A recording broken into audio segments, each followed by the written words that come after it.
Last month, on January 11th, something happened in the aviation industry that hasn't occurred since 9/11. The Federal Aviation Administration, known as the FAA, issued a nationwide ground stop across the U.S., meaning all flight departures were delayed indefinitely. It was a failure of the Notice to Air Missions System, also known as NOTAM. Without this technology, pilots are essentially flying solo without any guidance or updates. So NOTAM is a system that is part of the air traffic control system or air transportation system that provides information on current hazards or current information on what's going on. And dispatchers use this information to safely plan flights. So for instance, NOTAM will provide instructions on where there may be bird strikes all the way to where there may be runway closures due to maintenance overnight. So before you take off a flight, as you're planning your flight, you need to know how to safely fly and plan your route. That's Lori Garrow, a professor and co-director of the Center for Urban and Regional Air Mobility at the Georgia Institute of Technology. Garrow is an expert on urban air mobility, aviation, and travel behavior. She says that without NOTAM, pilots are unaware of potential hazards in the airfield, and the outcome can be deadly. Luckily, last month's outage only lasted about 2 hours. However, this collapse of a vital system raised many questions.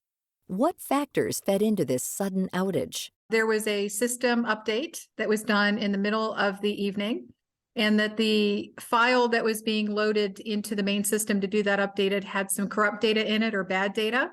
FAA then switched to their backup system, but unfortunately the same data issues were in the backup database as well. And so the decision was made to basically do a ground stop in the morning, meaning no flights would take off until they could verify that the correct information was being loaded into the database. So it looks like it was a human error and that the file that was being used in both the main system as well as the backup system was corrupt. Before putting in effect a complete ground stop, the FAA tried using a manual phone system while NOTAM was down. But the large number of flights soon became too much for operators to handle, leaving the agency with no choice but to pause all departures until the automated system was repaired. Michael McCormick, an assistant professor of air traffic management at Embry-Riddle Aeronautical University, says part of the issue is that the NOTAM system hasn't been updated in over 20 years. The basic core system hasn't been upgraded since the turn of the century, so 23 years ago. And that was done at that time because there was something known as Y2K, the transition from 1999 to the year 2000. There was uncertainty whether the systems could handle that. So all the FAA systems were upgraded at that time. The Notice system has continued to run flawlessly since that time. Until now.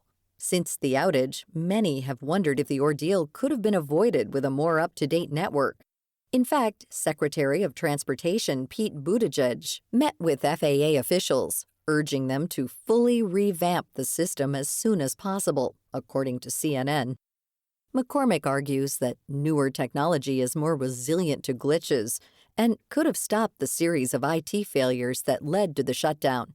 But this controversy is not the first time the aviation agency has faced scrutiny. For several years now, it's been criticized for not modernizing its technology fast enough, and Garrow says this extends far beyond NOTAM. Let me give one example. When aircraft are flying right now in the air, they need to know the position of other aircraft so that they can avoid them, right? So there's no collisions. There are newer technologies like sensors that allow you to more precisely identify the location of these aircraft that then would allow you and the aircraft to run closer together. So think about if you're driving in your car and you have sensors that automatically tell you when to brake, right? It's the same sensor technologies that allow you to run aircraft closer together because you know with higher precision where they are. Well, in order to do that, you have to have the airlines invest in equipment and sensors on the aircraft.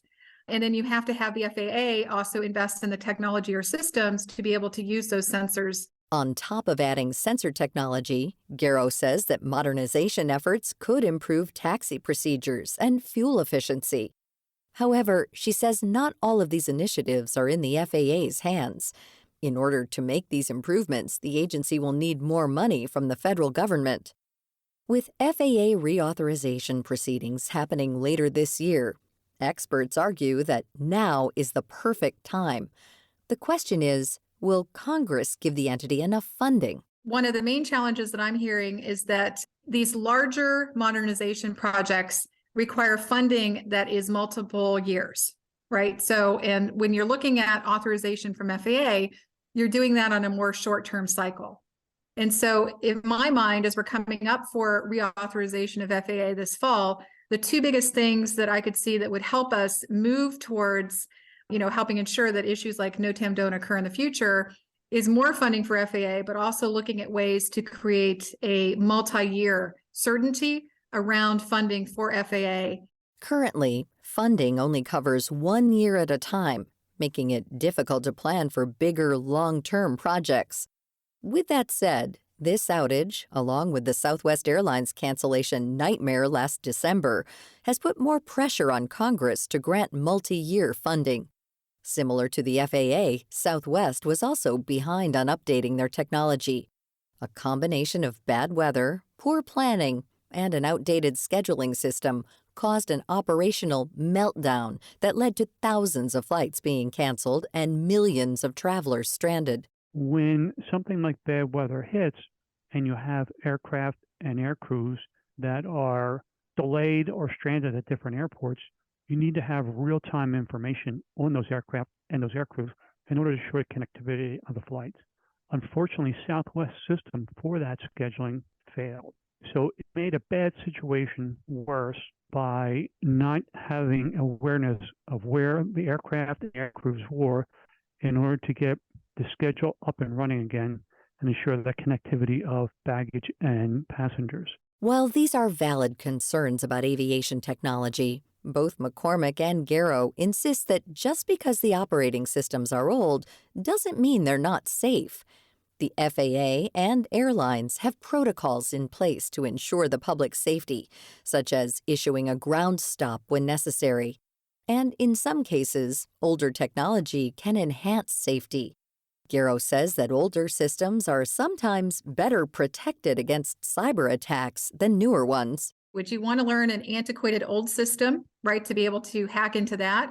Or would you want to learn newer technologies to be able to hack onto things that are online? It's clearly a trade-off, right, when you come to it. But I don't think there's one clear sense that older systems versus newer systems are necessarily better when it comes to like cyber attacks or national security concerns. With the FAA reauthorization on the horizon, along with added pressure from Secretary Buttigieg, it's likely that sweeping updates are coming very soon. However, this situation has some wondering, where else are the cracks in old technology?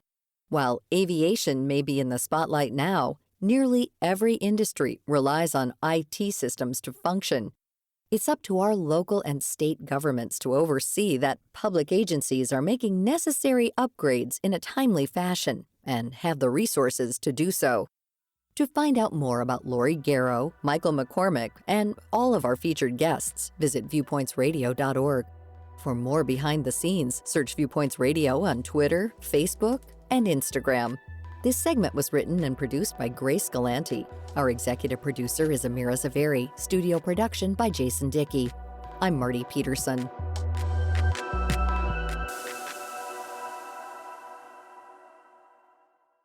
Coming up next week. There were many days where I felt overwhelmed. I remember I would cry about how hard life felt back then. The financial benefits of investing in yourself long term. Then, there's so much to do before a dead body is buried or burned, but we don't see it. A look at one growing trend, green burials. I'm Marty Peterson. And I'm Gary Price. These stories in depth on your public affairs magazine, Viewpoints.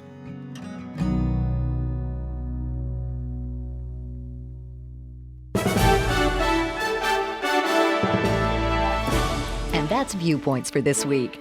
Follow us on Twitter, Facebook, and Instagram to learn more about upcoming shows and find a library of past programs on Apple Podcasts, Google Play, and Spotify. Plus, you'll always find previous segments and more information about our guests at viewpointsradio.org. Join us again next week for another edition of Viewpoints.